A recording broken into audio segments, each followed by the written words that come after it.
नमस्कार, मी माधवी देसाई. दुपारच्या बातम्यांमध्ये आपलं स्वागत. सुरुवातीला बातमी आहे बारामतीमधून. बारामतीत दिवंगत अजित पवार यांच्या निधनानंतर पोटनिवडणुकीची रणधुमाळी सुरू झाली आहे. राष्ट्रवादी काँग्रेसकडून 6 एप्रिलला मुख्यमंत्री आणि उपमुख्यमंत्र्यांच्या उपस्थितीत सुनेत्रा पवार आपला उमेदवारी अर्ज दाखल करणार असल्याची माहिती आहे. याच पार्श्वभूमीवर शरद पवारांच्या राष्ट्रवादीचे नेते युगेंद्र पवार यांच्याशी बातचीत केली आमचे प्रतिनिधी जयदीप भगत यांनी. आपल्यासोबत युगेंद्र पवार आहेत, आपण त्यांच्याशी बातचीत करूयात. नमस्ते दादा. खरं तर बारामतीची पोटनिवडणूक लागली आहे. राष्ट्रवादी काँग्रेस शरदचंद्र पवार पक्ष ही निवडणूक लढत नाही, मात्र राहुरीची लढतोय, असं का? नाही, राहुरीची लढतोय. आता मी शशिकांत शिंदे साहेबांचं स्टेटमेंट बघितलं. आपण लढतोय हे अजून नक्की नाहीये. शशिकांत शिंदे साहेब ज्यांनी आपल्याला आता सांगितलंय ते आपले प्रदेशाध्यक्ष आहेत की साहेबांशी ते चर्चा करतील. ताई जयंत पाटील साहेबांशी ते चर्चा करून मग जे काही वरिष्ठ नेते ठरवतील त्या पद्धतीने ती निवडणूक लढवली जाईल किंवा नाही लढवली जाणार, पण अजून निर्णय आलेला नाही. खरं तर बारामतीची निवडणूक बिनविरोध व्हावी यासाठी तुम्ही प्रयत्नशील आहात, मात्र तसं होताना दिसत नाहीये. काँग्रेस म्हणते या ठिकाणी लढणार. अनेक ज्या आतापर्यंत 6 उमेदवारांनी उमेदवारी अर्ज दाखल केला. कसं बघताय या सगळ्याकडे?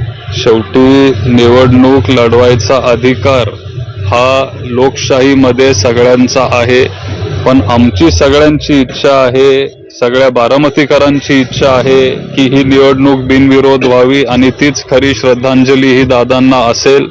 आम्ही सगळे तिथं वहिनींसाठी तिथं काम करू, त्यांना निवडून येण्यासाठी आम्ही प्रयत्न करू आणि 100% तेच निवडून येणार आहेत ह्याची खात्री आम्हाला सगळ्यांना आहे. काल तटकरे असं म्हणाले, इतक्या दिवस ते डिनाय करत होते की विलिनीकरणाची कुठलीही चर्चा नव्हती. आता ते कारण म्हणतायत की हो दादा माझ्याशी बोलले होते. कसं बघताय आधीपासून तुम्हाला सांगत आलोय की दोन्ही पक्ष हे एकत्र होणार होते, म्हणजे एकत्र आल्यात जमा होते आणि त्याच्यामुळं बारामती जिल्हा परिषद आणि पंचायत समिती आम्ही दोघं एकत्र मिळून आम्ही लढलो. अनेक मीटिंग झाले, आमची पण तिथं चर्चा झालेली. साहेब तिथं होते, जयंत पाटील साहेब त्या चर्चेत होते आणि स्वतः दादा सगळी ही चर्चा करत होती. सगळ्यांची इच्छा होती आणि आजही आहे की राष्ट्रवादी परिवार हा एकत्र आला पाहिजे. त्याच्यासाठी आम्ही सकारात्मक अशी पावलं आम्ही टाकत राहू. पण तुम्ही तटकरे साहेबांचा प्रश्न विचारला, शेवटी तो त्यांचा प्रश्न आहे की त्यांना कुठल्या वेळेला काय बोलायचंय ते. दुसरा मुद्दा असा आहे की तुम्ही असं म्हटलात आता की इच्छा आहे आमची एकत्र येण्याची, मग सुनेत्रा पवारांचं नेतृत्व तुम्ही सगळे मिळून मान्य करणार का? नेतृत्वाचा प्रश्न शेवटी आम्ही छोटे कार्यकर्ते पडतो.